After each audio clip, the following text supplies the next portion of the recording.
My name is Frida Ramirez Aldapa. Growing up, I had a visa, and so I would go back and forth between here and Mexico. But I'm not like a resident, but I also do have that visa, which potentially I could leave, but I would prefer not to. I'm graduating in June, right? Once I graduate, it's not like I'm gonna be able to like apply for a job with like a social security.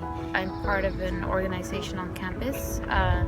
It is called IDEAS. IDEAS stands for Improving Dreams, Equality, Access, and Success. I am one of the co-chairs for IDEAS. It's a support and advocacy network for undocumented students on campus, but at this point we're trying to expand the efforts of IDEAS. We have an undocumented student program, so we are right now trying to expand to serve the community at large, especially concerning the climate that the country is in right now. My first year, I had to work a lot during the meetings. The second year, I was able to get a little more involved.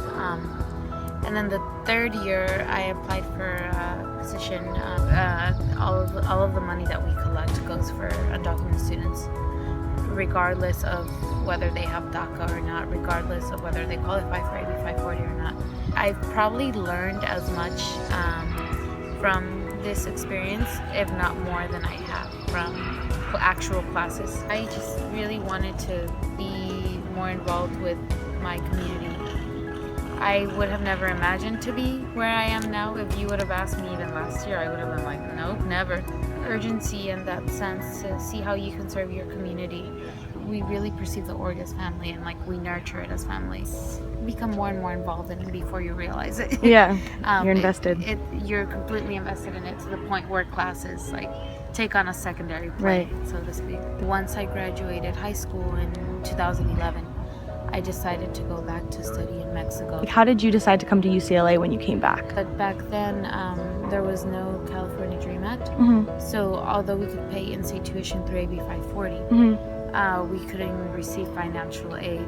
So even if that in-state tuition was applicable, you still had to pay full tuition and for your textbooks and for all of your living expenses. And in 2013, when I decided to come back, it was already in place, so the financial aid was available. It's really, especially through these difficult times, it's a very difficult space to navigate because there are some people who are very worried and don't want to say I'm an undocumented student because they don't know what may happen. There are other people who are very angered and very willing to take the front lines. So learning kind of as a co-chair how to find the balance is like you can't really find it, and it's this type of work that it's like a double-edged sword. And with all the recent terrible things that have been happening with immigration, has that heightened anything in your group, or has that done anything to bring like extra awareness to you guys? There are some folks who are like, I just want to be a normal college student, and there are other people who are organizing with organizations outside of UCLA who do like Know Your Rights, who are working locally with communities. We are trying to do more grassroots outside of UCLA work because the members of our community that are going to be the most targeted are not necessarily students. They are, out there in a place that's not Westwood, that's not surrounded by like privilege everywhere. I think it's important for folks who want to be allies or just supporters to find the balance between supporting and speaking for you. Folks are really eager to help and they have really good intentions, but in their intentions, like they kind of like appropriate your narrative. So really learning how to support and assist rather than taking over, and really listening to people's narratives is very important right now. We really are at a place where organizing locally is very crucial right now.